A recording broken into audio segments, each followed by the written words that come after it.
Okay, friends, we're about ready to make our baked zucchini fries.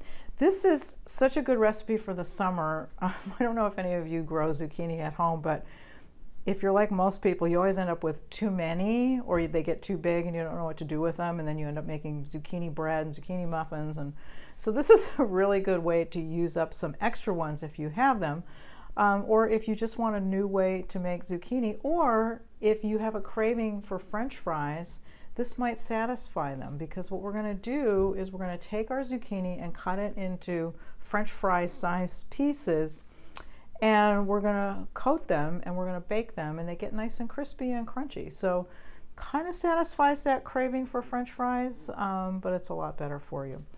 All right, so there's three things that we have to do, 3 steps when we're going to do this. And by the way, this technique is a really good one. If you're not a zucchini fan, I would say pay attention, because this technique that we're going to use is really good you can do it on fish, you can do it on like chicken strips or even chicken breasts.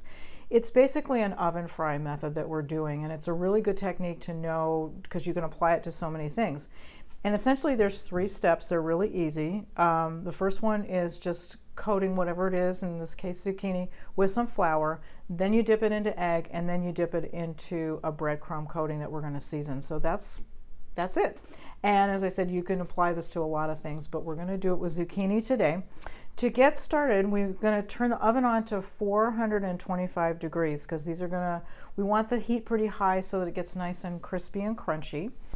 And then for my setup, I'm going to use my big baking sheet here, and what I've done is I put a baking rack on top of it, and I'm going to just spray this with a little bit of nonstick pan spray. Now, if you don't have a setup like this, don't worry. You can do them directly on the pan if you want to. If you do, I would say, again, spray your pan with pan spray, or line it with some foil or some parchment or something, just so it doesn't stick. But the reason I'm putting it on the rack is just because it allows the heat to kind of, get underneath it and kind of cook it on all sides. But either way, it's going to work fine. All right, so put that aside. And the first thing we're going to do is we're going to make the breadcrumb portion. Okay, so we are starting with about a cup of whole wheat breadcrumbs. Those are pretty widely available in the grocery store, so always try to get whole grain if you can. I'm adding a half a cup of very finely grated Parmesan cheese. You guys might be surprised. I use Parmesan cheese a fair amount. It has a lot of flavor, and really, really dry, hard cheeses like Parmesan don't really have that much fat. There's only about 1 gram of fat in a tablespoon of Parmesan cheese, and so and it adds a lot of flavor. The other thing you might remember, and it would work well for this too, is I don't remember what recipe we did it in, but we used, instead of Parmesan, we used something called nutritional yeast. And it's a really good Parmesan cheese substitute because it's got that kind of cheesy flavor. It's got a little bit of salt, and so it can work really well too. But we're going to go with Parm because I'm doing kind of an Italian seasoning here. And then I'm going to just add some herbs. So I'm going to add in a teaspoon of basil, a teaspoon of oregano, and then a half a teaspoon each of rosemary and a half a teaspoon of thyme. Now, if you don't like those or you don't want to use those, you can leave them out. You could also substitute 3 teaspoons of just Italian seasoning, which is pretty widely available in the grocery store. But you can change it up, whatever herbs you want to use. Then I'm going to put in a teaspoon of salt and a half a teaspoon of black pepper. So that's going to be the outside coating mix. So we're just going to kind of whisk that up together and set that aside. It smells so good already. It smells like, kind of smells like pizza actually. It smells really good. All right, and then remember I said the first thing we're going to do is coat the zucchini sticks in flour. This part's super easy. All it requires you to do is to take a half a cup of this. I'm using this white whole wheat pastry flour that I told you. So this is it's whole grain flour. It's just very finely ground, so it's really soft and fine like white flour. Just take your flour and put it in a zippered bag. If you don't have a zippered bag, you can do it in a paper bag. It's just that the easiest way to coat the zucchini sticks is to just put them in the bag and shake them up. So that's why we're doing that. All right, so that's that part, and then we need the egg portion. And this is pretty straightforward too. For this amount of zucchini, I'm using 4 of them. I'm going to use 3 eggs, and we're going to just beat these up with a little bit of water. And the reason for the water is that if you were to just use beaten egg, it's a little bit too thick and it's a little bit too sticky. So I'm putting in 3 tablespoons of water, because otherwise you're just going to end up with too much egg on there, and it's not going to work. So you want to put a little bit of water in there, beat that up. Pretty simple. And that's it. And that's really, so now you're ready to go. So as I said, if you're not doing zucchini, if you're doing fish fillets, if you're doing chicken, you're ready to go. You've got your breadcrumbs, you've got your flour, and you've got your egg. All right, so now let's talk about how we're going to cut up this zucchini. I've got just medium-sized zucchini here. Obviously, they're all different sizes, and but these are pretty standard. You're going to just cut the top and the bottom off of your zucchini. And the easiest way that I found to do this, we're not going to use the entire length of the zucchini. That'd be a very long French fry. So we're going to cut it in half. It's just a little bit easier to work with. It's kind of hard to work with really long strips. So I've cut it in half, and then the way that I like to do this for this size zucchini is then cut down this way into 3 parts. And then I think for this one I'll probably just cut it into 2. You can make them smaller if you want to. So that's about the size that we've got. Okay, so it's about 3 inches this way. It's about a ½ inch on the 2 sides, and that's a pretty good size. And if I do that for each of these, I'm going to get 12 for each zucchini, so 20, so 48 of these fries altogether. Again, it's going to depend on your on the size of the zucchini, but that's about the size that you're going for. And I'm not going to make you watch me cut all of these, but we'll just do one more. We'll see how good my knife skills are. It can be, it can be a little challenging when the zucchini is really slender. Sometimes it's a little bit hard to do that, but those look pretty good. The other thing that's nice about this is that once you've made these, you can actually, if you're making a lot, you can keep them in the refrigerator. Once they're baked, you can put them in the fridge, and then the next day you can just pop them in the oven on like about 350 degrees and let them kind of crisp back up. If there's any left. All right, so now we're going to get into our 3-step process. Let me just get this out of the way. I probably left those on the cutting board. All right, so we're kind of working in batches, and so I'm going to put maybe a half or so of these in there. You're just going to put your zucchini into the bag. This is just plain old flour. We didn't even season it because we've got all the seasoning in the breadcrumbs. So we're going to shake this up. If, by the way, my zucchini feel like they're pretty dry, if you feel like they need a little wipe, you can do that too. You can kind of just give them a quick little pat with a towel if the flour isn't sticking. Doesn't always need to do that, but if you feel like it's just too much, if they're really, really fresh and they're really, they've got a lot of water in them, you might want to do that. All right, so there we go. So we're going to shake those up. And just make sure that it's well coated before you go on to the next step. And these look pretty good.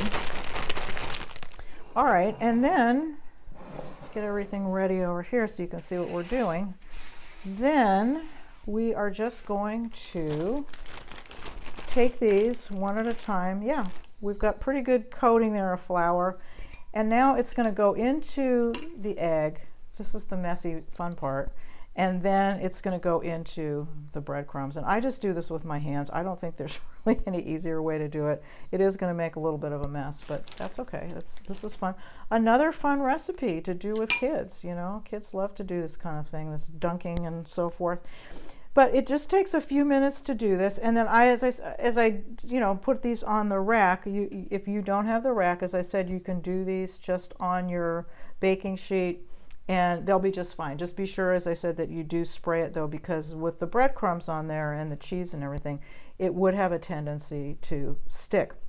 The amounts of egg and flour and breadcrumbs that I gave you for this recipe should definitely be enough to do the amount that I did for about 4 medium zucchini. So you may have to make some adjustments if your zucchini is larger, if you're making more.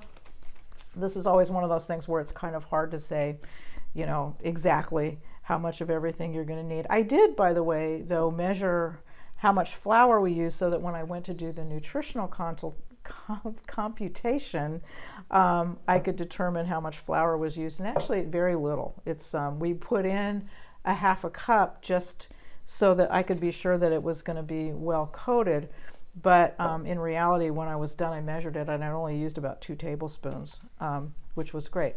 All right, let me pull over my water. I'm not going to make you watch me bread all 48 of these, but you get the idea. And let me just pull those over here so that the overhead camera can see what these look like. And so that's what you would do. So you would just go ahead and fill up your tray, just line up your tray and put your zucchini strips there. You may laugh at this, but if you wanted to, I always keep this little atomizer bottle of oil in my cupboard, because sometimes when I do this, I want to put just like a tiny bit just to help it crisp up. You don't have to. I have seen recipes where they tell you to spray with pan spray, but I feel like pan spray is really for pans. I don't want to put it on my food. So sometimes I'll just spray a tiny little bit of oil. I mean, it's so little it doesn't even count. All right, so those are ready, and just imagine that the tray is full, and when I did these the other day, I was able to get all of them on there. So they can be spaced pretty close together. You want a little bit of room in between just so that the heat can circulate, but they don't need to be really any further apart than that. And these are going to go in your preheated oven, your 425-degree oven. They're going to take about 20 to 22 minutes. You don't need to turn them. You can turn the rack around if you want to about halfway through, but I would say don't disturb them. It's probably better if you don't. They're sitting on that nonstick surface and they should be fine. So I'm going to put these in the oven, then I'm going to bring out the ones that I made earlier and show you how I'm going to serve them. So let me get these out of the way.